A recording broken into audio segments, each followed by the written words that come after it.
মায়ের গর্ভের দুনিয়া আর আজকের দুনিয়া।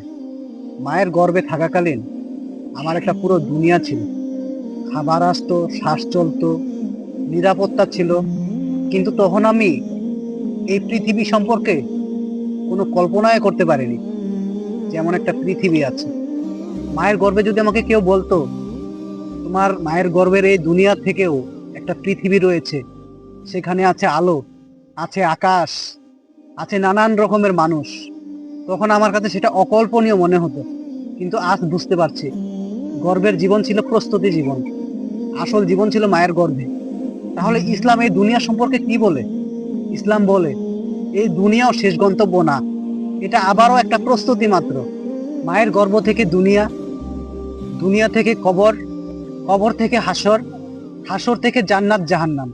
ঠিক যেমন গর্ভে চোখ, কান, হাত, পা তৈরি হয়েছিল, কিন্তু সেগুলো ব্যবহার হয়েছে মাত্র পৃথিবীতে, মানে এই দুনিয়ায়।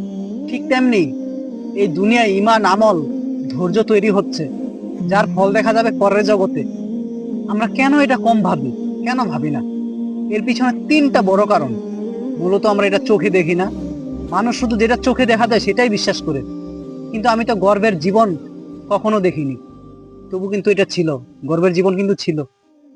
কারণ নাম্বার দুই, দুনিয়ার মোহ।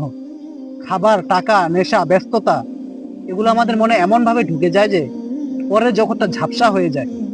কারণ নাম্বার তিন, শয়তানের সবচেয়ে বড় চাল। শয়তান বলে পরে ভাববি, এখন না। কিন্তু মৃত্যু তো সময় দেখে আসে না। যুক্তি দিয়ে ভাবলে যিনি মায়ের গর্ভে জীবন বানালেন, সেখান থেকে এখানে পৃথিবীতে আনলেন, তিনি কি এর পরের জগৎ বানাতে অক্ষম? না, বরং সেটাই ন্যায় বিচারের চূড়ান্ত জায়গা। এই দুনিয়ায় তো অনেক জালেম ধরা পড়ে না, অনেক ভালো মানুষ কষ্ট পায়।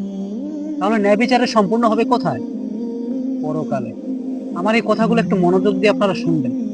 যে মানুষ এসব কথা চিন্তা ভাবনা করে বা শোনে, সে হারিয়ে যায়নি, সে জেগে উঠেছে। আপনিও পারবেন জেগে উঠতে।